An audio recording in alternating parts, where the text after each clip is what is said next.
The morning sun cast long shadows across the weathered brick facade of Cornerstone Baptist Church in the small town of Millbrook, Tennessee, as Pastor Jonathan Hayes stood before the building that had been his spiritual home for the past 15 years. It was March 15, 2023, and today would mark the beginning of the most extensive renovation the 135-year-old church had ever undergone. But neither Pastor Hayes nor anyone in the tight-knit community of 3,200 residents could have imagined that this routine construction project would unearth a secret so profound, so heartbreaking, and so miraculous that it would shake the very foundations of their faith and restore hope to a family that had been shattered 35 years earlier. Pastor Hanatanias, a tall man with graying temples and kind blue eyes that reflected years of pastoral wisdom, had arrived at Cornerstone Baptist in 2008. Drawn by the church's rich history and the warm embrace of its congregation, the church had been built in 1888 by German immigrants who had settled in the rolling hills of Middle Tennessee, seeking religious freedom and fertile land for their families.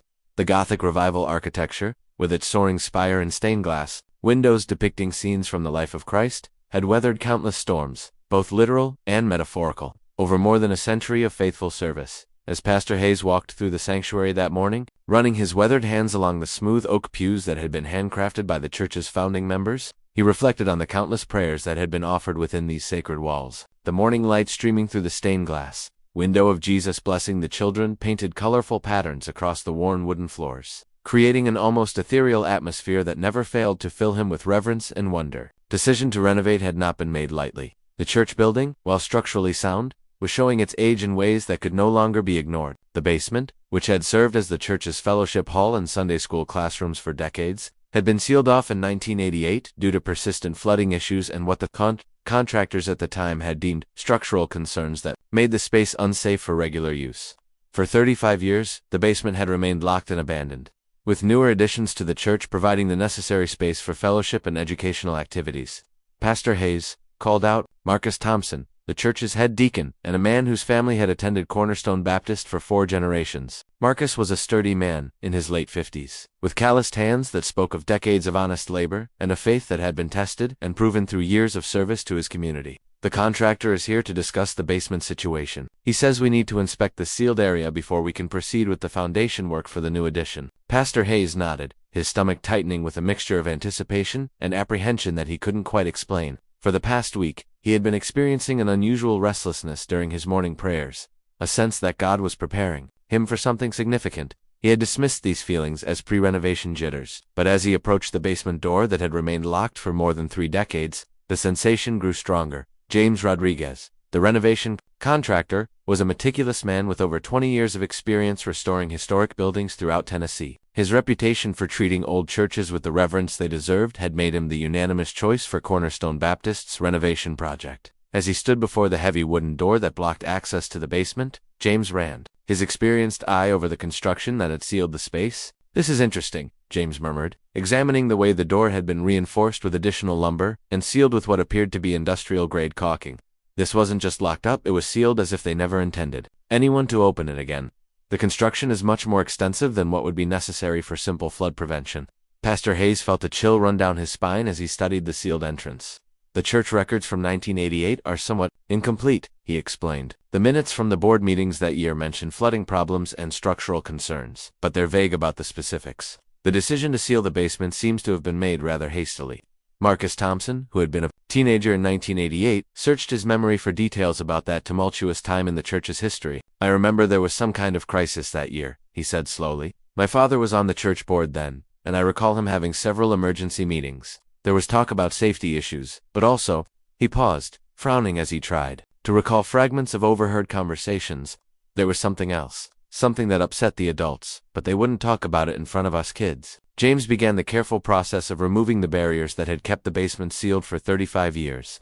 As he worked, he explained his methodology to Pastor Hayes and Marcus. "With a space that's been closed off this long, we need to be concerned about air quality, potential mold growth, and structural deterioration. I'm going to create a small opening first to test the atmosphere before we proceed with full access." The work was painstakingly slow, with James taking every precaution to ensure the safety of everyone involved. As the first small hole was created in the seal, a musty odor escaped that spoke of decades of stagnant air and forgotten spaces. James inserted a testing device to measure air quality and structural integrity before proceeding further. "The air quality is actually better than I expected," James reported after reviewing his instruments. There's no immediate danger from toxic gases or mold spores. The humidity is high, as we'd expect in a sealed basement, but it's not at dangerous levels. I think we can proceed with opening this up, but I want everyone to wear protective masks, as a precaution. As the final barriers were removed and the basement door swung open for the first time in 35 years, Pastor Hayes felt his breath catch in his throat. The beam of James's powerful flashlight revealed the space that seemed frozen in time, with tables and chairs arranged as if a meeting had just concluded, covered in decades of dust, but otherwise remarkably well preserved. But it was what lay beyond, the main fellowship area that would change everything. As they ventured deeper into the basement, James's flashlight beam swept across what appeared to be a makeshift living space in the far corner of the room. A cot with rumpled bedding, personal belongings scattered on a small table, and what looked like children's toys created a scene that was both touching and deeply unsettling. Pastor Marcus whispered, his voice barely audible in the stillness of the long sealed space. Someone was living down here. Pastor Hayes moved closer to examine the improvised living quarters, his heart pounding as he tried to make sense of what they were seeing.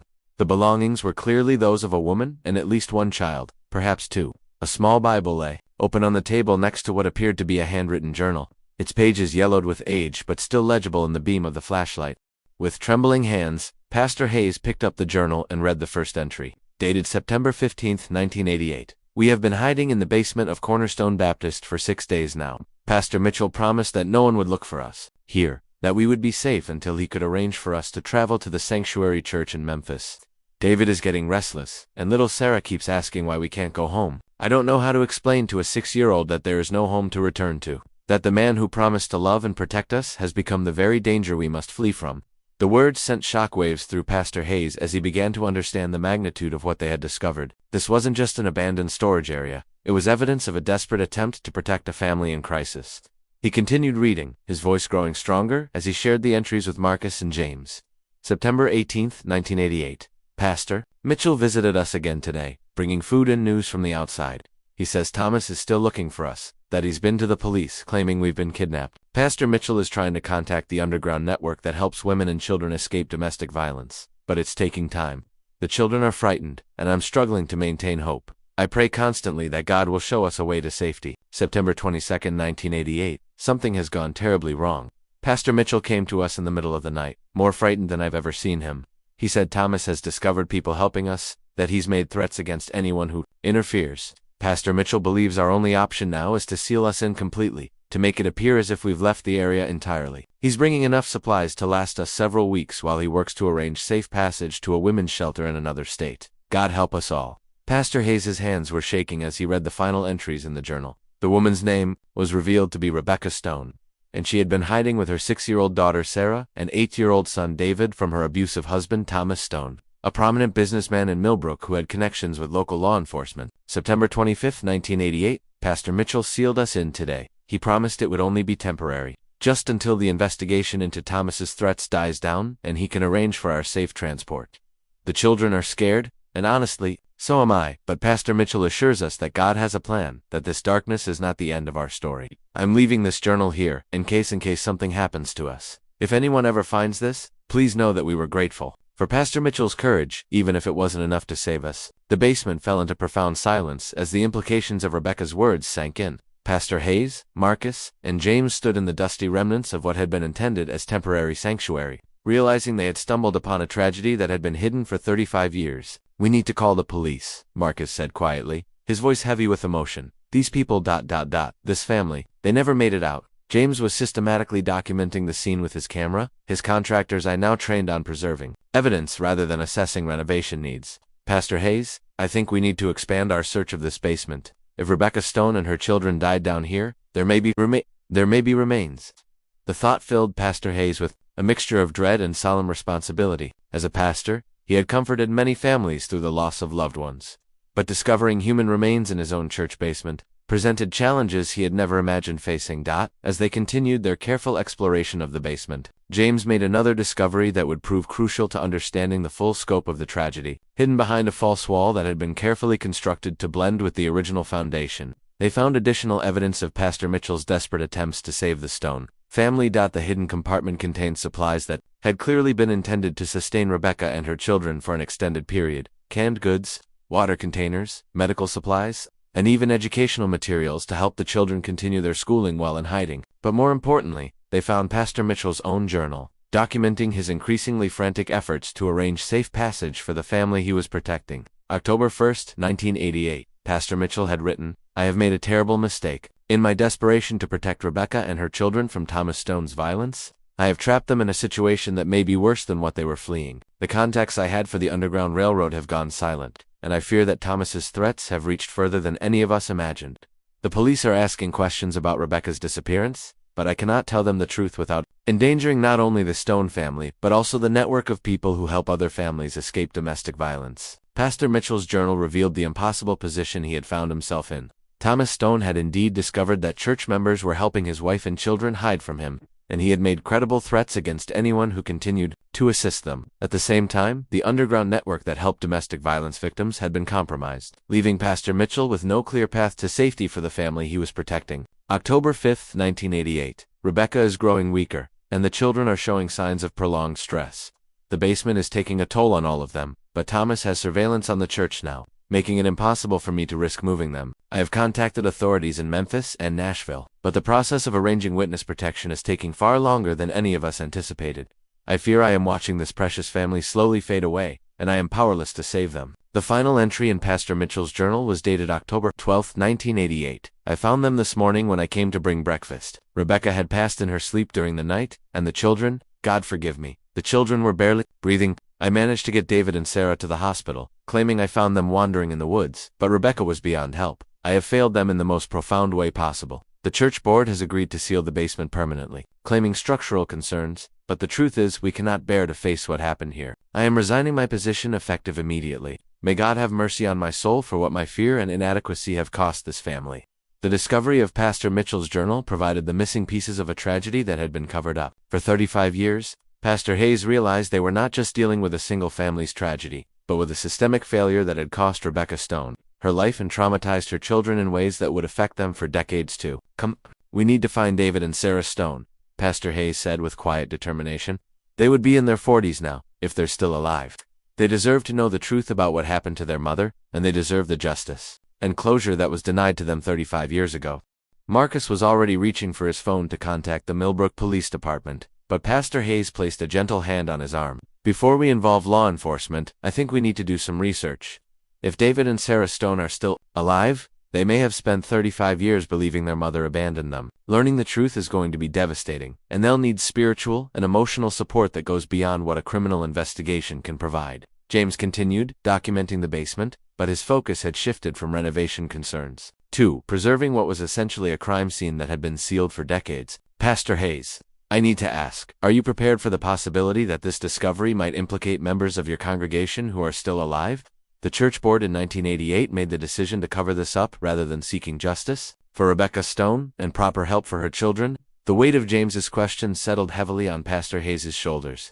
Cornerstone Baptist Church prided itself on being a pillar of the Millbrook community, a place where families had worshipped together for generations. The revelation that church leadership had covered up a preventable death would send shockwaves through not just the congregation but the entire town. As they prepared to leave the basement, Pastor Hayes picked up Rebecca Stone's Bible, handling it with the reverence due to both a sacred text and a piece of evidence in a tragedy that had been hidden for far too long. The Bible was bookmarked at Psalm 27, and Rebecca had underlined verse 14. Wait for the Lord. Be strong and take heart, and wait for the Lord.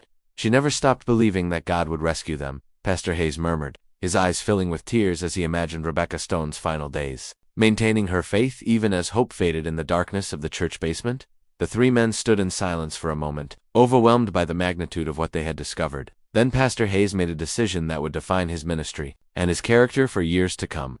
We're going to do this right, he declared. We're going to find David and Sarah Stone. We're going to tell them the truth about their mother's courage and faith. And we're going to seek justice for Rebecca Stone, even if it means facing uncomfortable truths about our church's past. This congregation has spent 35 years unknowingly worshiping above the site of a preventable tragedy. It's time to bring this darkness into the light. The investigation that followed would test the faith of everyone involved, but it would also demonstrate the power of truth, forgiveness, and redemption in ways that none of them could have imagined. When they first opened that sealed basement door, as Pastor Hayes, Marcus, and James emerged from the basement that day, they carried with them not just the knowledge of a decades-old tragedy, but the responsibility to ensure that Rebecca Stone's death would not remain hidden in darkness. The morning sun that had seemed so bright and hopeful when they began their work now seemed to cast longer shadows, as if the very light was acknowledging the weight of the secrets that had been revealed. The next phase of their journey would require courage, compassion, and a faith strong enough to confront the failures of the past while working toward healing and justice in the present.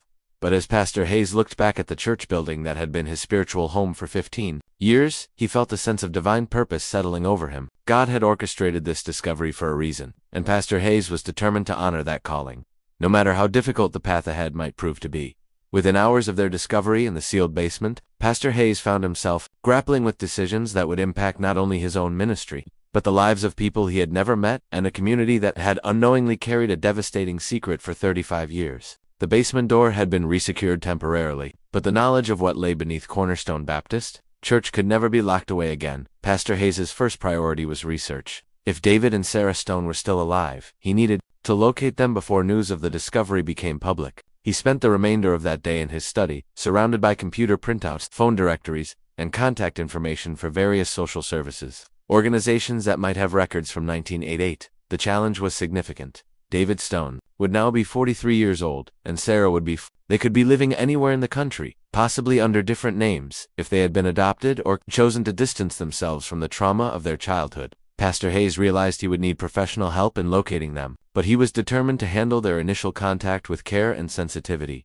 Marcus Thompson had remained at the church throughout the day, helping Pastor Hayes with research while also beginning the delicate process of informing the church board about their discovery. The current board members were all people who had joined Cornerstone Baptist after 1988, meaning none of them had direct knowledge of the events that led to Rebecca Stone's death and the sealing of the basement. "Pastor, I've been thinking about this all day," Marcus said as evening approached. "My father was on the church board in 1988, and he passed away in 2015, but my mother is still alive, and she might remember details that aren't in the official church records. If you think it would be helpful, I could speak with her about what she remembers from that time." Pastor Hayes nodded gratefully. "Any information we can gather about the events of 1988 will be crucial, both for our understanding of what happened and for providing context when we eventually speak with David and Sarah Stone. But Marcus, I want to prepare you for the possibility that what your mother remembers might be difficult to hear. It sounds like several people in church leadership knew the truth about what was happening and chose to cover it up rather than seeking proper help for this family." The conversation with Marcus's mother, Ellen Thompson, took place that evening, in her comfortable living room, surrounded by photographs spanning decades of family life and church involvement. Ellen was now 78 years old, but her memory of the events of 1988 proved to be remarkably clear and profoundly troubling. "I remember Rebecca Stone," Ellen said quietly, her hands clasped tightly in her lap. "She was such a sweet young woman, always helping with the church potlucks and volunteering for Vacation Bible School. But she was so thin, and she had this way of flinching when people made sudden movements. We all knew something was wrong at home, but domestic violence wasn't talked about openly back then, especially not in the church." Ellen's recollections painted a picture of a church community that was aware of Thomas Stone's abusive behavior, but felt powerless to intervene effectively.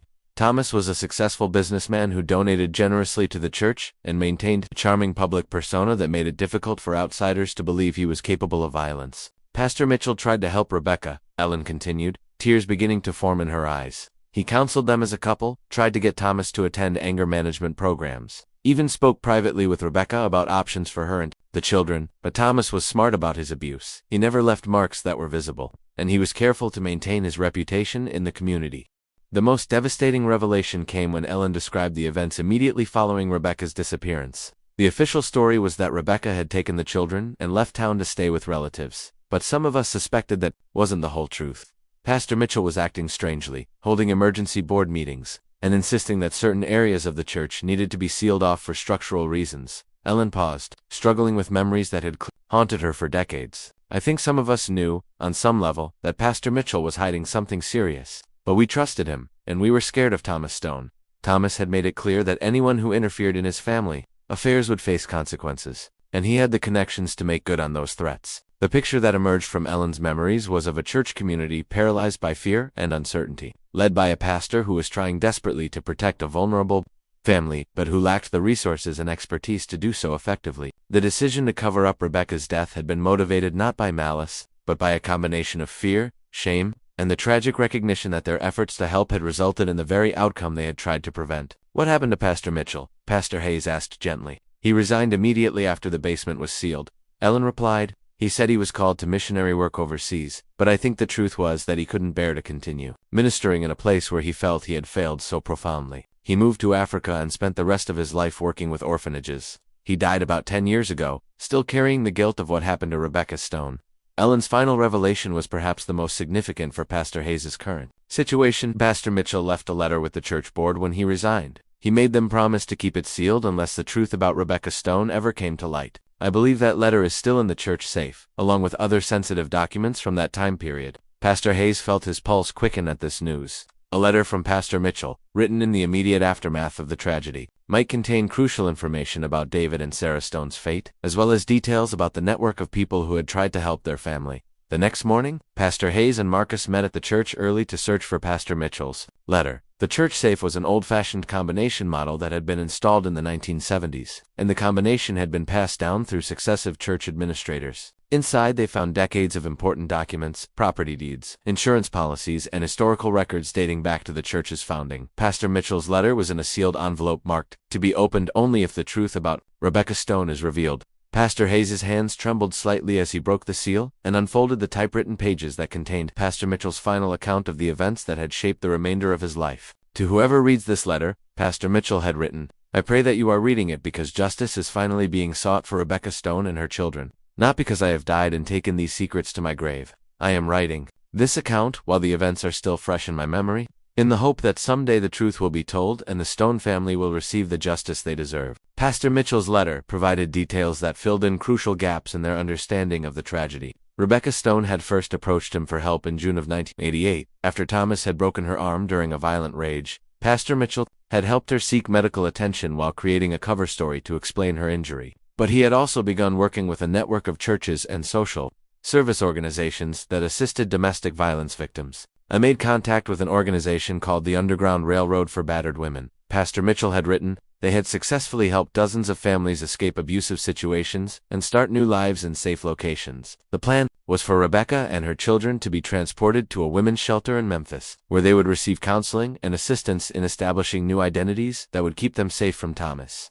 The plan had begun to unravel when Thomas Stone discovered that church members were involved in helping his wife and children. Through a combination of surveillance and intimidation, he had identified several people in the network, forcing them to cease their activities or face serious consequences. Thomas Stone was not just an abusive husband. Pastor Mitchell's letter continued. He had connections with local law enforcement and political figures that made him a dangerous enemy for anyone who opposed him. When he learned about the network helping his family, he made credible threats against church members and their families. I was faced with an impossible choice: abandon Rebecca and her children to Thomas's violence, or find another way to protect them. The decision to hide the Stone family in the church basement had been intended as a temporary measure while Pastor Mitchell worked to re-establish contact with the underground network. But the pressure from Thomas Stone's threats, combined with increased scrutiny from law enforcement, had made it impossible to arrange safe transport for the family. I believed I was buying time, Pastor Mitchell wrote. I thought that if I could keep Rebecca and her children hidden for a few weeks, I could work around Thomas's interference and get them to safety. Instead, I created a prison that ultimately cost Rebecca her life. Pastor Mitchell's account of Rebecca's final days was heartbreaking in its detail. She had developed pneumonia in the damp basement, but her fear of discovery had prevented Pastor Mitchell from seeking proper medical attention. By the time he realized how seriously ill she had become, it was too late to save her. Rebecca Stone died because I was more concerned with maintaining secrecy than with preserving her life. Pastor Mitchell confessed in his letter, I convinced myself that the risk of discovery was greater than the risk of her illness, and that decision will haunt me for the rest of my days. The letter also revealed what had happened to David and Sarah Stone after their mother's death. Pastor Mitchell had taken them to the hospital, claiming to have found them wandering in the woods after being separated from their family during a camping trip. The children had been so traumatized by their mother's death and their weeks in the basement that they were unable to provide coherent accounts of what had happened to them. David and Sarah were placed in protective custody while authorities investigated their situation. Pastor Mitchell wrote, Thomas Stone claimed they had been kidnapped, but the children's obvious fear of him convinced social workers that he was not a safe guardian. They were eventually placed with a foster family in Nashville, and I believe they were later adopted. I pray that they have found happiness and healing, and that they never learned the full truth about their mother's death. Pastor Mitchell's letter concluded with a plea that would guide Pastor Hayes' actions in the days to come. If anyone ever reads this letter, I beg you to seek justice for Rebecca Stone and to find her children so that they may know the truth about their mother's courage and faith. Rebecca died believing that God would somehow bring good out of their suffering. Perhaps, if the truth is finally told, her faith will be vindicated. Armed with the information from Pastor Mitchell's letter, Pastor Hayes began the process of locating David and Sarah Stone. The letter provided crucial details, including the name of the Nashville Social Services office that had handled their case and the approximate dates when they had been placed in foster care. The search proved to be challenging, requiring the assistance of private investigators and social service professionals who specialized in locating adults who had been in the foster care system as children. Privacy laws and sealed adoption records made the process complex, but Pastor Hayes was determined to persevere. 3 weeks after the discovery in the basement, Pastor Hayes received a phone call that would change everything. A private investigator named Linda Martinez had located David Stone, now David Thompson, living in Atlanta, Georgia, where he worked as a social worker specializing in childhood trauma. The irony was not lost on Pastor Hayes that David had chosen a career dedicated to helping children who had experienced similar traumas to his own. "Mr. Thompson has agreed to speak with you," Linda Martinez reported. "I've explained that new information has come to light about his childhood, and that a pastor in Tennessee would like to speak with him about his mother. He's curious but understandably cautious. He's asked that any conversation take place over the phone initially, and that he be allowed to have a support person present." Pastor Hayes' first conversation with David Stone Thompson took place on a Thursday evening in April, with David's wife Maria listening on speakerphone for emotional support. Pastor Hayes had prepared extensively for this conversation, but nothing could have prepared him for the emotional impact of speaking with a man whose life had been shaped by the tragedy they had discovered in the church basement. "Mr. Thompson," Pastor Hayes began carefully, "I want you to know that what I'm about to share with you may be difficult to hear, but I believe you have a right to know the truth about what happened to your mother and your family 35 years ago. David's voice was steady but tense as he replied, "Pastor Hayes, I've spent my entire adult life working with traumatized children, and I've done extensive therapy to deal with my own childhood experiences. I remember some of what happened in 1988, but there are gaps in my memory that I've never been able to fill. If you have information about my mother's disappearance, I need to hear it, regardless of how painful it might be." Pastor Hayes spent the next hour carefully recounting the discovery in the church basement, Pastor Mitchell's letter, and the evidence that Rebecca Stone had died while trying to protect her children from their abusive father. He read excerpts from Rebecca's journal, including her expressions of faith and her love for her children, and he shared Pastor Mitchell's account of his desperate attempts to arrange safe passage for the family. David listened in silence until Pastor Hayes finished, then asked quietly, "Are you telling me that my mother didn't abandon us? That she died trying to protect us?" "That's exactly what I'm telling you," Pastor Hayes replied gently. "Your mother loved you and your sister desperately, and she died maintaining her faith that God would somehow protect you both. She never stopped believing that her sacrifice would ultimately serve a purpose in God's plan." The conversation continued for another hour, with David asking detailed questions about the evidence they had found and the circumstances of his mother's death. His professional training helped him process the information, but Pastor Hayes could hear the emotional toll the revelations were taking. "Pastor Hayes," David said finally, "I need time to absorb this information, and I need to speak with my sister. Sarah has had a more difficult time dealing with our childhood trauma, and learning the truth about our mother is going to be overwhelming for her. Can you give us a few days to process this before we discuss next steps?" "Of course," Pastor Hayes replied. "Take all the time you need. And Mr. Thompson, I want you to know that Cornerstone Baptist Church is committed to honoring your mother's memory and ensuring that her story is told with the dignity and respect she deserves." After ending the call, Pastor Hayes sat in his study for a long time, praying for wisdom and guidance as he contemplated the challenges that lay ahead. Finding David and Sarah Stone had been only the first step in a much larger journey toward justice, healing, and redemption. The following Sunday, Pastor Hayes made the difficult decision to share the discovery with his congregation. He had spent days crafting his approach, consulting with denominational leaders and grief counselors about the best way to help his church community process the revelation that their building had been the site of a preventable tragedy. The sanctuary was unusually quiet as Pastor Hayes began his sermon, titled, "Truth Hidden in Darkness Will Come to Light." He started by reading from John 8:32. "Then you will know the truth, and the truth will set you free."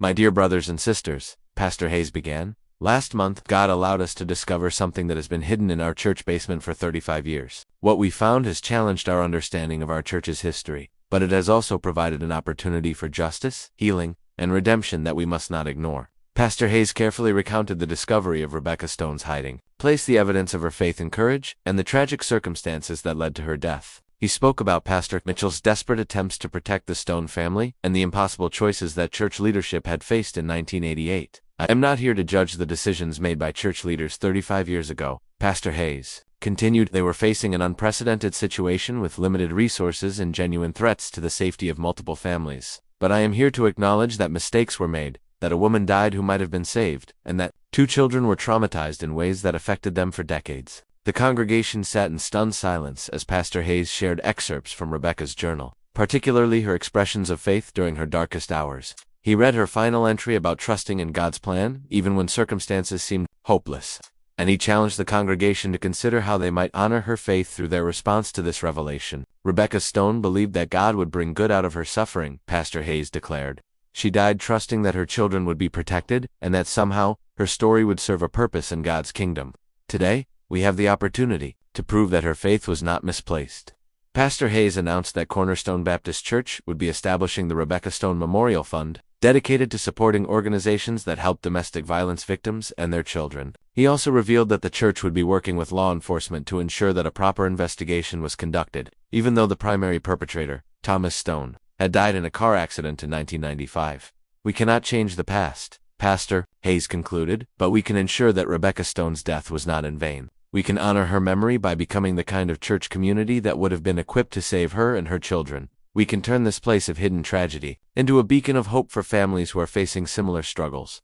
The response from the congregation was overwhelming. Many members wept openly as they considered the implications of worshiping above the site where Rebecca Stone had died. Others expressed determination to ensure that such a tragedy could never happen again within their church community. In the weeks that followed, Cornerstone Baptist Church underwent a transformation that went far beyond the planned building renovation. The congregation implemented new protocols for identifying and assisting domestic violence victims, partnered with local social service organizations, and began offering specialized support groups for survivors of family trauma. 2 months after the initial discovery, David and Sarah Stone Thompson agreed to visit Millbrook to see the basement where their mother had spent her final days. The visit was emotionally challenging for both siblings, but it also provided a sense of closure that they had never thought possible. Sarah, who now worked as a nurse in Denver, Colorado, had struggled more than her brother with the long-term effects of their childhood trauma. Learning the truth about their mother's love and sacrifice had been both devastating and healing for her. For 35 years, I believed that our mother had abandoned us, Sarah said as she stood in the basement where Rebecca Stone had spent her final days. I've struggled with feelings of abandonment and unworthiness my entire adult life.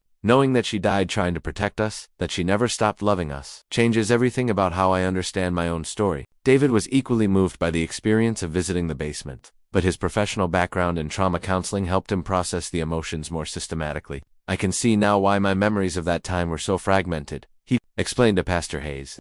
The human mind protects itself from trauma by suppressing memories that are too painful to process. But being here, seeing where our mother spent her final days, helps me understand that even in her darkest moments, she was fighting for us. The basement had been carefully preserved as both a memorial to Rebecca Stone and a reminder of the importance of protecting vulnerable families. Pastor Hayes had worked with local officials to ensure that the space would be properly documented before any renovation work continued, and the church board had voted unanimously to designate a portion of the basement as a permanent memorial. The investigation into Rebecca Stone's death, while limited by the passage of time, had confirmed the account provided by Pastor Mitchell's letter and Rebecca's journal. Thomas Stone's history of domestic violence was well documented in police reports and hospital records, though charges had never been filed due to Rebecca's reluctance to testify against her husband and the limitations of domestic violence laws in the 1980s. The evidence clearly shows that Rebecca Stone was a victim of systematic domestic abuse who died while seeking protection from her abuser. Detective Maria Santos,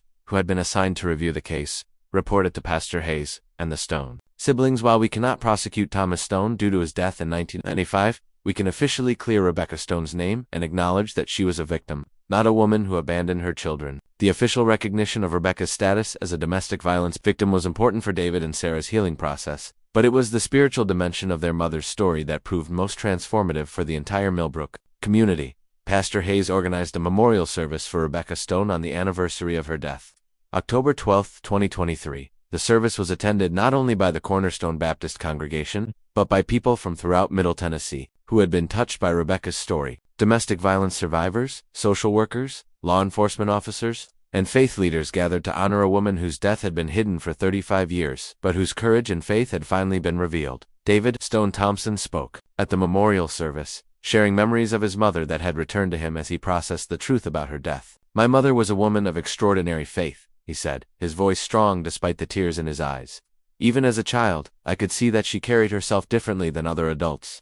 She had this sense of peace, Even when things were difficult at home, now I understand that her peace came from her relationship with God, and that relationship sustained her even in her darkest hours. Sarah also spoke at the service, addressing the congregation about the long-term impact of domestic violence on children and the importance of community support for vulnerable families. Our mother died because the systems that should have protected her were inadequate, she said. But she also died because people like Pastor Mitchell cared enough to risk their own safety to help our family. We cannot prevent every tragedy, but we can ensure that no family faces such crisis alone. The memorial service concluded with the dedication of a garden on the church grounds, planted in Rebecca's memory with flowers that bloomed in the fall, the time of year when she had hidden in the church basement with her children. A stone marker in the garden bore the inscription, Rebecca Stone, 1950 to 1988. A woman of faith who trusted God even in the valley of the shadow of death. Her love for her children and her faith in God's goodness inspire us still. In the months following the memorial service, the Rebecca Stone Memorial Fund grew to become one of the most successful charitable initiatives in Millbrook's history. The fund provided financial assistance to domestic violence shelters throughout Tennessee, supported counseling services for trauma survivors, and funded training programs for faith communities on how to identify and assist families in crisis. The renovation of Cornerstone Baptist Church was completed in early 2024, but the building had been transformed in ways that went far beyond the original construction plans. The new fellowship hall included a resource center for domestic violence victims, staffed by trained volunteers who could provide immediate assistance and referrals to professional services. The basement memorial area was incorporated into regular church tours, serving as an educational resource about domestic violence and the importance of community protection for vulnerable families. Pastor Hayes found that the discovery of Rebecca Stone's story had profoundly impacted his own ministry and spiritual understanding. Before we found Rebecca's hiding place, he reflected during a staff meeting, I thought I understood what it meant to trust God during difficult times, but Rebecca's story has taught me about a level of faith that I had never encountered before. She maintained her trust in God's goodness even when every earthly circumstance suggested that God had abandoned her. The story of Rebecca Stone's discovery also attracted national attention, with several news outlets featuring the story as an example of how communities can address long-hidden tragedies while working toward positive change. The combination of mystery, faith, and social justice resonated with audiences across the country, and Cornerstone Baptist Church began receiving visitors from other states who wanted to learn about their approach to addressing domestic violence within faith communities. David and Sarah Stone Thompson became advocates for domestic violence awareness and prevention, speaking at conferences and workshops about the long-term impact of childhood trauma and the importance of early intervention. Their willingness to share their personal story helped countless other survivors find courage to seek help and healing. Our mother's death was a tragedy that should never have happened, David explained during a presentation to a group of pastors and social workers, but God has used her story to prevent other tragedies and to bring healing to families who are facing similar struggles. In that sense, her faith that God would bring good out of her suffering has been vindicated. The transformation of Cornerstone Baptist Church and the Millbrook community demonstrated the power of truth to bring healing. Even when that truth is painful and challenging, the congregation had chosen to confront the uncomfortable reality of their church's history rather than allowing Rebecca Stone's story to remain hidden. And that choice had led to meaningful change that extended far beyond their own community. As Pastor Hayes reflected on the years since Rebecca Stone's discovery, he was struck by the way God had used a routine renovation project to reveal not only a hidden tragedy, but also opportunities for redemption and renewal that no one could have anticipated. The basement that had once been a place of death and concealment had become a source of life and hope for countless families who were struggling with domestic violence. God's timing is perfect, even when it seems incredibly slow to our human understanding. Pastor Hayes wrote in his journal on the first anniversary of the discovery, Rebecca Stone waited 35 years for justice and recognition, but when her story was finally revealed, it came at exactly the right moment to transform our church and our community. Her faith in God's ultimate plan has been proven correct in ways that none of us could have imagined. The story of the sealed basement and the woman who died there had become a testament to the truth that no secret remains hidden forever, that justice delayed is not always justice denied, and that God can bring light out of even the deepest darkness. Rebecca Stone's legacy lived on, not just in the memorial garden or the resource center that bore her name, but in the lives of every family that found safety and support because her story had finally been told. On a crisp October morning in exactly 1 year after Rebecca Stone's memorial service, Pastor Hayes stood once again in the basement of Cornerstone Baptist Church, but this time, he was not alone. With him were David and Sarah Stone Thompson, their spouses and children, and several dozen members of the congregation who had gathered for a special anniversary service. The basement had been transformed into a beautiful memorial space, with soft lighting illuminating the preserved living area where Rebecca had spent her final days. Her Bible and journal were displayed in a climate-controlled case, open to the pages where she had written about her faith in God's ultimate plan. The walls displayed photographs and documents that told the story of her life, her courage, and the impact her story had made on the community. A year ago, this space represented hidden tragedy and covered-up shame, Pastor Hayes said as he addressed the group gathered in the basement memorial. Today, it represents the power of truth to bring healing, the importance of community in protecting the vulnerable, and the faithfulness of God to vindicate those who trust in Him, even when vindication comes much later than we would hope. Sarah Stone Thompson stepped forward to place fresh flowers on the small altar that had been created in the corner where her mother had spent her final nights. "Mom, we found you," she whispered, her voice carrying the weight of 35 years of wondering and grief. "And we know now that you never stopped loving us, never stopped fighting for us, never stopped believing that God would somehow make this right." David added his own flowers to the memorial, then addressed the group with words that would be remembered long after that anniversary gathering. "Our mother believed that God sees everything, even what is hidden in darkness, and that truth will always come to light. Today we stand in the light of that truth, and we are grateful not only for the justice that has finally been served, but for the healing that has come to so many families because her story was finally told." The anniversary service concluded with a reading from Rebecca's favorite psalm, the 27th, which she had bookmarked in her Bible during those final days in the basement. Pastor Hayes read the words that had sustained Rebecca Stone in her darkest hours. "The Lord is my light and my salvation, whom shall I fear? The Lord is the stronghold of my life, of whom shall I be afraid?" As the group prepared to leave the memorial basement, 8-year-old Emma Thompson, David's daughter, approached her grandfather's memorial altar with a drawing she had made. The picture showed a woman with arms outstretched, surrounded by light, with 2 small children safe in her embrace. "This is great-grandma Rebecca," Emma explained to Pastor Hayes. "Daddy told me she protected him and Aunt Sarah, and now she's in heaven protecting all the other kids who are scared. I wanted her to have this picture so she knows we remember her." Pastor Hayes knelt down to Emma's level, deeply moved by the child's simple understanding of her grandmother's legacy. "I think great-grandma Rebecca would love this picture very much," he said gently, "and I think she would be very proud to know that her great-granddaughter understands what it means to protect people who need help." As the anniversary gathering concluded and families began to return to their daily lives, Pastor Hayes remained in the basement memorial for a few more minutes of private reflection. The space that had once held such darkness and pain now radiated peace and hope. The transformation seemed impossible, but it was real, a tangible demonstration of God's ability to bring beauty from ashes and hope from despair. The final entry in Pastor Hayes' journal for that anniversary day captured the profound impact that Rebecca Stone's story had made on his own faith and ministry. "Today marks 1 year since we discovered Rebecca Stone's hiding place. But in many ways, it feels like we are just beginning to understand the full scope of what God was doing through her story. Her faith in the midst of impossible circumstances has challenged and strengthened the faith of everyone who has heard her story. Her death was a tragedy, but her legacy is a triumph of hope over despair, truth over deception, and love over fear." Rebecca Stone's final journal entry expressed her belief that God would somehow bring good out of their suffering. "As I stand in this memorial space, surrounded by evidence of the countless lives that have been touched and changed by her story, I can say with confidence that her faith has been vindicated. God did not prevent her suffering, but He has used it to prevent the suffering of others. Her sacrifice was not in vain, and her story will continue to bring hope and healing for generations to come." The basement of Cornerstone Baptist Church, once sealed in secrecy and shame, had become a place of pilgrimage for people seeking hope in the midst of their own trials. Rebecca Stone's story had proven that no prayer goes unanswered, no faith goes unrewarded, and no truth remains hidden forever. In the end, the woman who had died trusting that God would vindicate her faith had become a beacon of hope for everyone who struggles to maintain their trust in God's goodness. When faced with seemingly impossible circumstances, the discovery that had shocked the Christian community of Millbrook, Tennessee, had ultimately strengthened that community's faith and expanded their understanding of God's mysterious ways. Rebecca Stone's legacy lived on, not in the tragedy of her death, but in the transformation that her story had brought to a world that desperately needed reminders of faith, hope, and the ultimate triumph of truth over darkness.